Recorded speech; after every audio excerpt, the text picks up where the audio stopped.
wonderful new year. A wonderful new year. Happy New Year to everyone. And today we have Shannon first Woo! with the Hag of Inverness, and followed by Ben, and the title of Ben's story is Breaking Ankles. And then we will close with Rick, and his title is Going Home. But so we'll just get into the storytelling, and then before we close, I have an announcement that I would love for all of you to share with friends about a wonderful storytelling class that's going to be happening at Stagebridge. But without further ado, let's get started with Shannon. Thank you. If we could just stop the recording for a minute, because I have some background on the story that doesn't necessarily need to be recorded, but now, Rennis McDade was a solitary type. Okay. He didn't like it when those around him pestered him and bothered him with questions. He lived in a place called Lisnaskea, which anyone will tell you is the most magical place in all of Ireland. And the villagers pestered him nonstop. They were always asking him questions and getting into his business. He believed they would chase him to the end of the rainbow if they thought they might catch him. So one day, old Rennis decided to take matters into his own hands. And he moved to a remote wood on the outskirts of Lisnaskea, where he built himself a tiny little cabin with a big front porch where he could lay his head against his pot, smoke his pipe, look up at the stars and be grateful to St. Patrick. For as you all know, if you're a solitary figure living out in the woods in Ireland, you'd best be grateful for the man who kicked out all the snakes. Now, one night, Rennis was laying there, looking up at the stars, being grateful to the saint, when he heard something off in the distance, quietly at first. Oro chega band on ya, oro chega band on ya, and it grew louder and louder. Oro chega bell on ya, Kureshkana huntan tore. He was terrified. It was the villagers, and they'd come to find him, to pester him. So he grabbed his pot and he grabbed his pipe and he started running. And he ran all the way to the sea. And when he got to the sea, he kept running. And he ran all the way to Scotland. Now, we know two things about Scotland. They talk funny there, and it's a land full of terrifying monsters. Well, the Loch Ness has a monster called Nessie, who is supposed to be so terrifying that one look can paralyze you with fear. But by far, the most hideous, terrifying monster of all was the Hag of Inverness. Now, it's said that if you come across the hag, you will be so terrified it'll haunt you past your grave. But she wasn't always this way. You see, the hag was once the most beautiful being in all the Highlands, but the Highland gods are a jealous type, and so they cursed her. They turned her into the most wicked, awful, terrible, disgusting creature you could ever imagine. But on one day, the anniversary of her birth, they allowed her to return to her former beauty. So this is the land on which poor Rennis McDade found himself, soaking wet to the bone, terrified and all alone on the highlands. So the only thing he could do was to light a great roaring fire to warm his bones, dry his clothes, and soothe his soul. And before he even had a chance to light his pipe, he fell into a deep sleep. In the morning, he woke with the sun on his face and looked around at all the highlands before him. It wasn't such a bad place after all. And then in the distance, he saw her. She was breathtaking, the most beautiful sight that Rennis McDade had ever seen. His heart swelled. He had to meet her. So gingerly he walked up to her. Top of the morning to you. Oh, and top of the morning to you too. You must be an Earthman, are you? Yes, I'm from Ireland, but don't hold that against me. I just had to say hello to you. You're so beautiful. And what's your name? Oh, you can call me Bonnie. Now, what is your name? My name is Rennis McDade, and I'll tell you, to the end of my dying days, whatever you may want, it's there for you. Would you go for a walk with me? Oh, I suppose a wee walk wouldn't hurt. So arm in arm, they spent the morning walking along and looking out at the highlands above them, where all the forest animals watched them because it was clear to all who could see they were deeply in love. And by noon, poor Rennis's heart was so swollen with love for Bonnie, he had to marry her. And he got on one knee and he said, Bonnie, would you be my bride? Oh, nothing would make me happier than to be your bride. I'd love to marry you. So right then and there, in the middle of the forest, they married. All the birds sang, all the little creatures of the highlands gathered round to celebrate the purest love on the planet. At night, they were about to bed down for their wedding night. Rennis asked his true love, may I have a kiss then?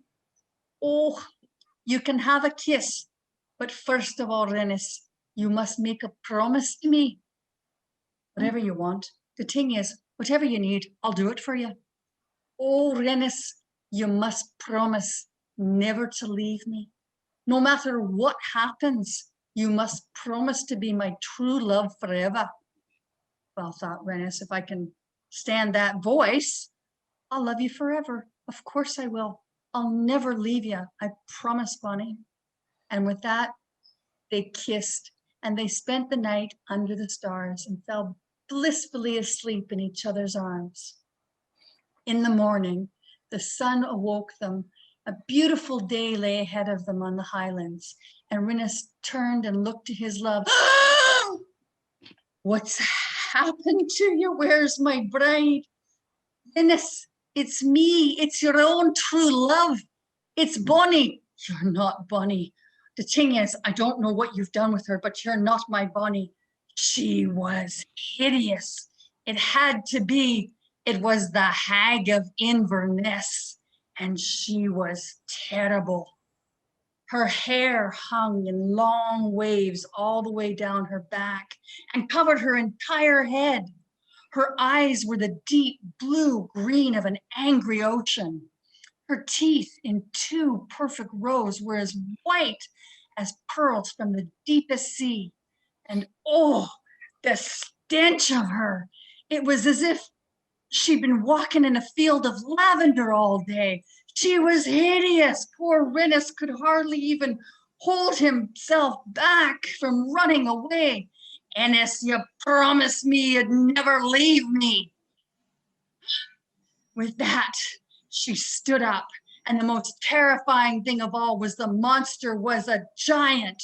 She stood over 5 feet tall. And with that, she bent down and she grabbed poor Rennis and she picked him up and she threw him as hard as she could, screaming, back to that fairy infested isle with ye. And poor Rennis flew through the air at lightning speed so fast that all of his leprechaunness fell off of him. And he turned into the most terrifying beast of all, a human baby. And as he flew through the air, past the sea, back to Ireland, through an open window in the Dublin train station, kerplop, he landed in an open baggage right there. Now, what happened next is truly terrifying. But that's a tale for another day. That was so Oh, good. oh, that's very That clever. was That's great. wonderful. That was wonderful. Oh, That Thank was you. wonderful. Yes. Loved your great accents. story. Lavender and Pearls could be another title. Love those twists. That's, Uh, that was delightful. yeah, Thank you. Yes, it wonderful. was. And now we will move on to our next teller with a suitably intriguing title. Ben is going to regale us with Breaking Ankles. Good. Here's Ben. See, Just it neat. should be Ben. My grandson, Alan, really, really loves basketball. He plays on the playground every weekend, recess at school, and he dribbles the ball back and forth in front of the house. COVID-19 shut all of that down. School was eliminated, recreation parks and centers were closed. And he was literally benched from the game. So my daughter lives in Elk Grove, and I called to check on the family this summer to see how they were getting on with the lockdown. And she says, everybody's doing well, but Alan's having a really rough time. I said, really? Alan's a good kid. What's going on? She says, well, you know, he's dribbling that darn basketball all over the house. And then he's actually taking bank shots off the wall and the ceiling. What?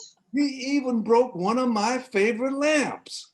Oh, So he cannot handle that ball in the house. Mm-mm. oh. And you know, Daddy, I think he's slightly depressed. And I said, oh no, we can't have that. And then I had an aha moment. I says, you know what? You have a huge backyard. Why don't we put in a basketball court back there? She says, a basketball court? I say a half court, not a full court. You still have your lawn and your patio space. Here's the deal for you. I will pay for the masonry. Wow. But you and Rodney, that's his daddy, you guys buy a portable hoop. And I'm talking about a top of the line hoop, an NBA certified hoop. And she says, deal. And 2 weeks, voila. She says, Daddy, it's laid out. It's beautiful. We've got the hoop set up. When can you come see it?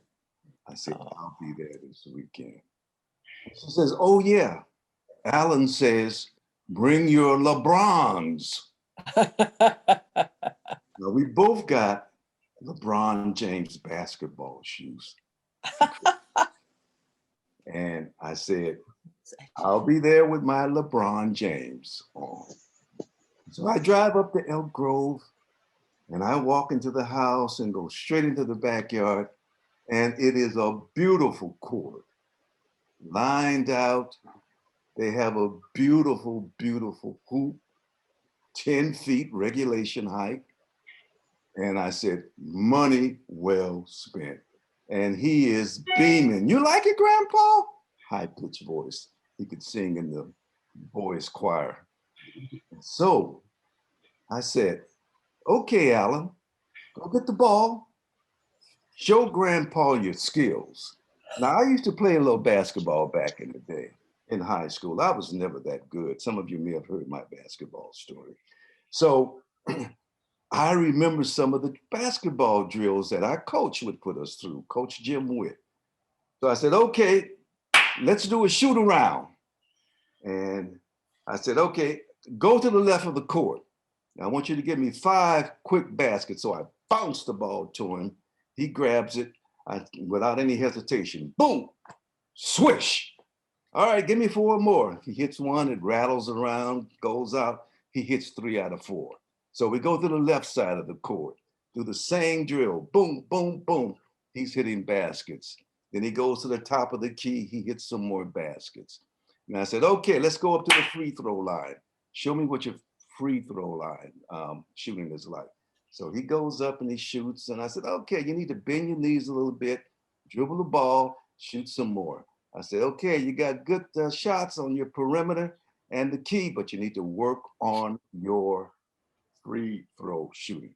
Okay, Grandpa, I'll do that. And so I said, okay, let's look at your ball handling. So he starts to dribble the ball. Boom, boom, boom, boom. I say, hey, man, that's pretty good. You got a nice little set of skills. I said, I tell you what, before your mom finishes lunch, let's go and do a one-on-one until she comes out. Okay, so I tightened up my LeBrons and I said, you get first outs. So he backs up and boom, I bounce the ball to him and he dribbles the ball around. And then he charges the basket and he pulls up and he goes for a jump shot. And bam, I slap it down. It's done. I thought, oops, a little bit too hard. I said, it's okay, kid. You know, I used to be pretty good in high school, fibbing a little bit. And so he takes it again and he tries to come and do a layup. Boom, I blocked the shot again. And I can see that he's getting a little discouraged. So I said, okay, I better ease up on the boy a little bit. And so I let him charge the net and do an easy layup. I said, hey, that's pretty good. And then I said, well, show me some of your dribbling skills, son. And he starts to dribble the ball. And he's doing the back and forth motion with the ball. Boom, boom, boom. And he's going real slow. Boom, boom. And so I stretch my defense out.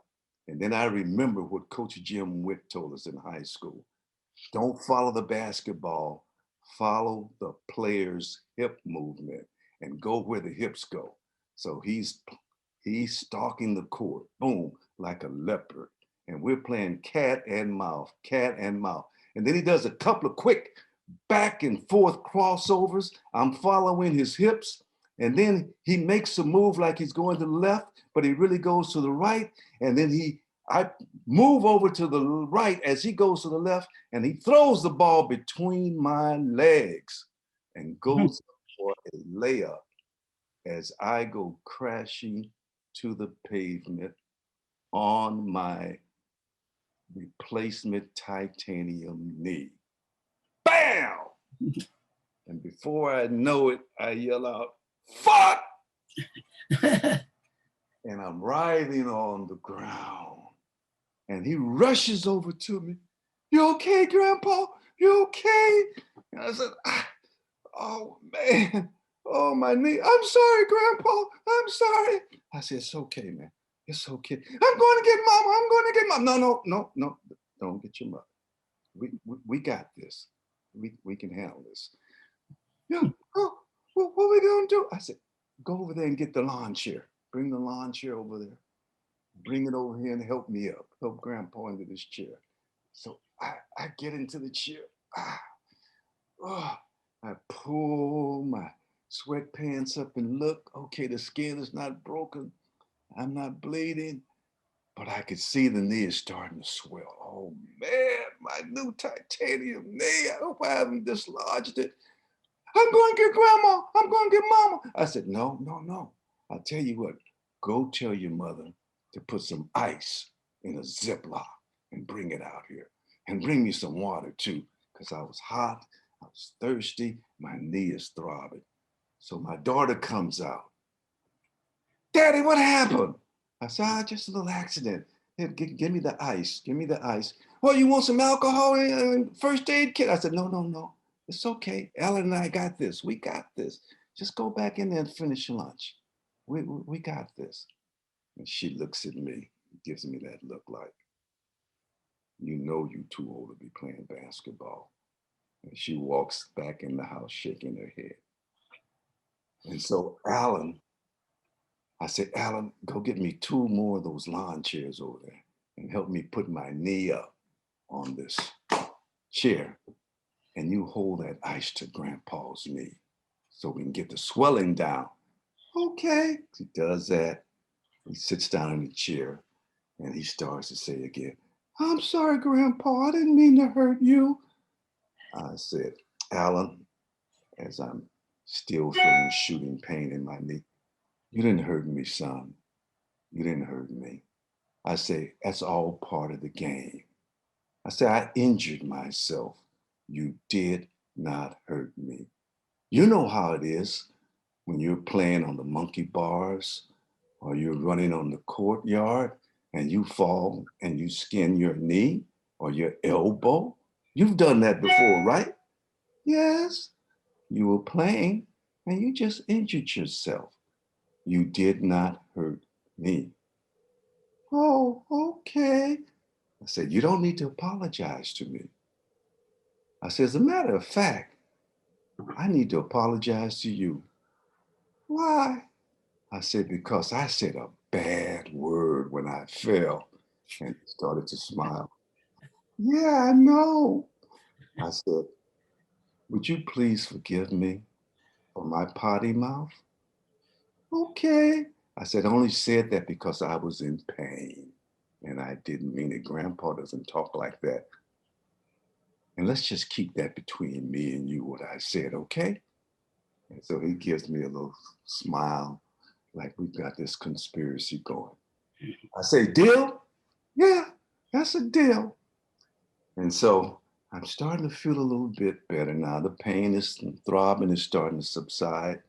And I say, hey, tell me, grandson, where did you learn that move? He leaned back and smiled and said, on YouTube? On YouTube? You too. He said, yeah, on YouTube. And I said, whoa. He said, yeah, that's a Seth Curry move. We call it breaking ankles. And I said, breaking ankles. I said, you broke Grandpa's knees and his ankles.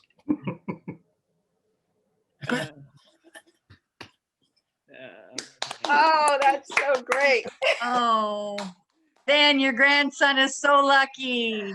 Yes, he is. Oh, And oh next- man, best grandpa in the world. Well, now here's what I got to say, Ben.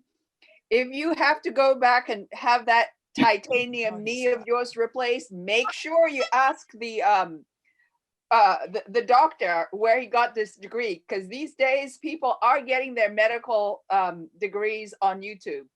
Ah, Oh, no. Oh, no. Dear. Oh, my goodness. I have I to got my say, degree on YouTube. So, titanium knee held up. Really? It did not break. It was not dislodged. And how is it now? Is it okay? Oh, it's fine. It's fine. But I tell you what I did do. I put my LeBrons on eBay. I hung Oh, Oh, no, no. them for me. well, talking, you probably will make a lot of money. Oh, they were barely used, so I Yeah. sold them for 3-4. Well, there was a flutter of conversation yesterday about as they say in the vernacular, someone had a lot of drip and was wearing Dior Jordans, and it was at the inauguration yesterday, and oh some yeah. eagle eyes people caught that. So Comfort, Yeah. comfort. yeah, wonderful. That was so great. Thank you. And now, last but not least, we have Rick, and he's going to regale us with Going Home. And Ben, you're going to hear a line in my story that is almost like a line in yours. Very Oh, interesting. wow, that's kind of cool. Yeah.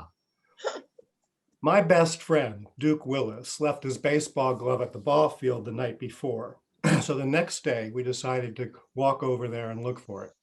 And we took his little brother, Lewis, with us. Now, this was against the rules. We weren't supposed to go any farther off our block than the little store on the corner, Oh, there it is. the one that sold penny candy, pickles out of the barrel, bread, canned goods, and various other sundries. But we risked it.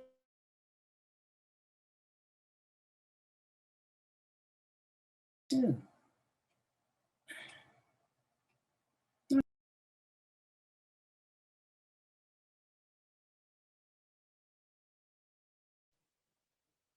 Unmute yourself, Rick. You're muted.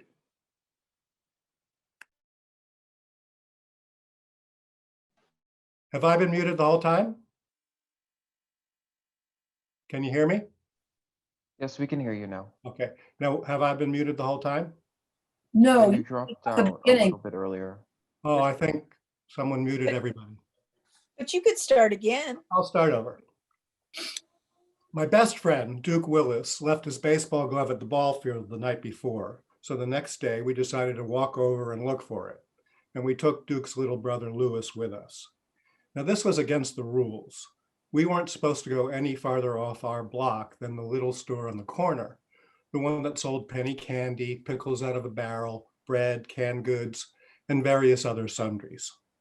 But we risked it because if Duke lost his baseball glove, he'd be in trouble anyway. It was 1958. Duke and I were 8 years old, and we lived in the on North Douglas Street in the Strawberry Mansion neighborhood of Philadelphia. The ball field was about 4 blocks down York Street, just over the Pennsylvania Railroad tracks. Duke was lucky. We found that glove under the small set of wooden bleachers right away. We were so happy to find it that we began to play around on the field. We were running the bases, pretending we were in a real ball game and sliding home with the winning run. While we were doing that, 3 older guys, maybe 18 or 19, showed up. They were dressed like the teenagers on our block, tight pegged pants and colorful striped shirts. They sat on the bleacher seats, passing a bottle back and forth and talking up a storm. The popular street slang that kids their age used was Aswani John, which meant, I swear it's true. They had appropriated it from their Southern grandparents and thought it was cool. And we tried to talk like them too, but we couldn't really pull it off. The more these guys drank from the bottle, the more they swanied and the more they were talking and doing, and then they noticed us. And they began to laugh at us and razz us. Look at them, the Philadelphia Phillies, and nah, more like the United Nations.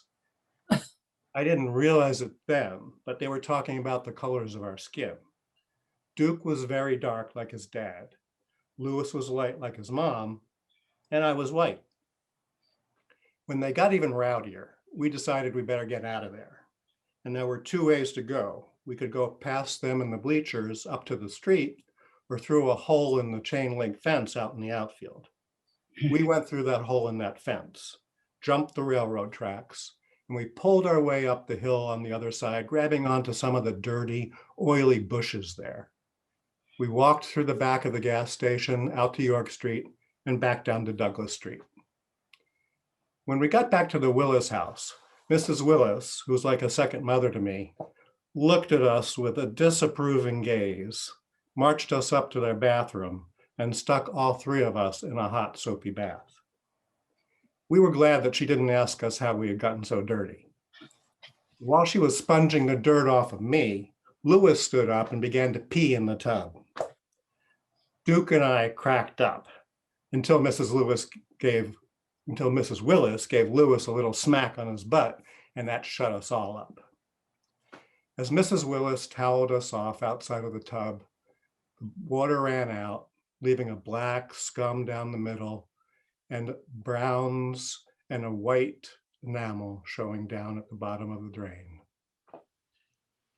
Before we were old enough to play Little League baseball, real baseball, we played stickball. All we needed was a rubber ball, which we cut in half. And the pitcher had the advantage as long as he could get a lot of action on that saucer-shaped ball because it would dart and sail in different ways. It was difficult to throw strikes. But when the batter did hit it, a single, double, triple, or home run was dependent upon where the ball hit against the brick row houses behind the picture across the street. And my sister and her girlfriends, they played double Dutch. Baker, baker, baker man, bake me a cake as fast as you can. Or, hey, my name is Alma and I come from Alabama. The mothers sat on their stoops drinking iced tea and watching over us. My mom worked, so it was the other mothers who watched over me most of the time. Our neighborhood, Strawberry Mansion, was named after an old colonial mansion that still stood just inside Fairmount Park, not far from Douglas Street. The city grew fast in the early 1900s, and the brick row houses, like on our block, they all sprang up. They were first inhabited by Jews, but during the African-American diaspora, the Southern Blacks became the majority. And by the 1950s, we were only one of a few white families still living there. When we graduated from stickball to Little League Baseball, Duke and Lewis's father, Mr. Willis, was our coach. I was the only white kid on our team. It was 1958, and the Philadelphia Phillies had just integrated their team with their first Black player. I learned a lot from Mr. Willis about playing ball. I also learned a lot about life too. One day when we were warming up before a game, just having a catch, I threw the ball and it sailed over Mr. Willis's head, and he turned to get it. And I yelled out, "Sorry, Mr. Willis." Mr. Willis stopped in his tracks, looked over his shoulder at me, and he said, "Did you try to throw that ball to me?" And I said, "Yeah." He said, "Then you don't have to apologize. You tried." I lived in two worlds back then, among our Black neighbors and my parents' political circle. Communist Jews, anti-fascist, civil rights advocates, friends of many colors. And while the folks on our block did not share my parents' left-wing politics, they knew that my mom and dad were working for equality in America. So when my father was arrested in 1953 by the Department of Justice, charging him with conspiring to overthrow the government by violent means, our neighbors cut us a lot of slack. And it didn't hurt that they saw well-known African Americans like Paul Robeson visiting us from time to time either. None of the kids on Douglas Street ever called me commie. No one ever called me a commie. There was a kid around my age from somewhere else in the neighborhood who called me Whitey whenever he saw me. And after a while, that really got under my skin. And one day, when he was yelling Whitey at me again and again and again, I ran into our house up to the second floor in the bathroom, and I put talcum powder all over my face, went back outside, and I said to him, "I'm not white. This is white." He got up to me right in my face and he said, "You're still a whitey." And this put me over the edge, and I punched him once in the stomach. It's the only fight I've ever been in, if you can call it a fight, since I cold cocked him. And he ran home crying, and I ran home crying. My dad headed up the Eastern Pennsylvania American Communist Party. He had come to America on his own from Ukraine when he was only 16. He loved America and democracy, but not our capitalist democracy. I see him crying twice, standing in front of our big old black and white TV set. First, when John F. Kennedy was killed, and second, when Martin Luther King Jr. was killed. After a 6-month trial, my dad was convicted. But because of apparent witness and jury tampering by the government, he remained out on bail pending a retrial. The case languished in the courts for 6 years, but it was finally dismissed when the government tampering was proven. Now you might think that those years during which life imprisonment was hanging over my dad's head and hanging over our family as well, that I would like to forget.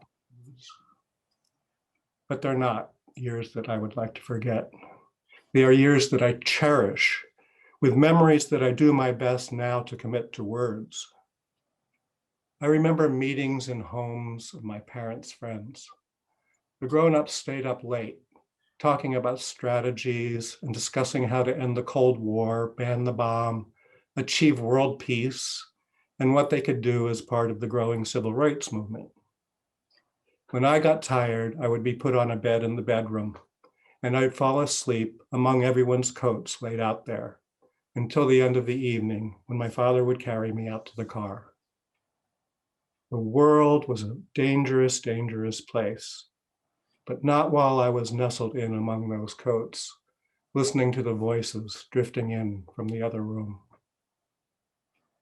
My dad, like so many other American communists, left the party when Stalin's atrocities were uncovered. And when I was 10 years old, we moved from Strawberry Mansion to the Germantown Mount Airy section of Philadelphia. It was only 4 miles away, but it was a world apart. Our new home was on a two-way street with trees. There were black and white kids. And we played out on the street, just like we had on Douglas Street in Strawberry Mansion. But while the grown-ups were familiar with one another, they weren't friends. They kept to themselves. They didn't sit outside on their stoops like the parents on Douglas Street did. There was no Mr. Willis there. There was no Mrs. Willis there. But that didn't last very long. My mom was becoming very new age. My dad, who was quite a bit older than my mom, he was beginning to show some signs of dementia, probably Alzheimer's. And when I was 15 years old, everything blew up. My sister went off to college. My mom left my dad for a younger, more new age guy and moved with me out to Los Angeles. My dad couldn't afford the rent on the house by himself, and he moved up to New York City with friends. A year later, the day after 11th grade let out in Los Angeles, I went out on my own at the age of 16, just like my father had. My journey was much shorter than his, from Ukraine to New York. I put what I needed on my back, stuck my thumb out, and I headed up to San Francisco. About 15 years ago, I reconnected with some of my parents' old friends in Philadelphia on a visit there. The ones who were still alive, the ones whose voices had drifted in from the other room so many years ago while I slept among their coats.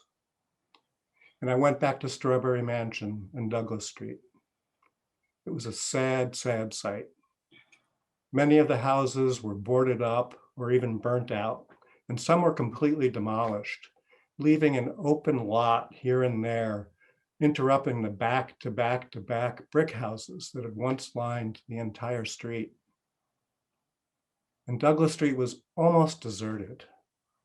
One elderly woman sat on her stoop a few doors down from the house that we had rented there. And she asked me what I was doing there, and I told her I had lived right over there many years ago. She didn't believe me. If she had lived on Douglas Street when I lived there, she had forgotten our one white family. Down the block, across from the Willis's house, were a few young men.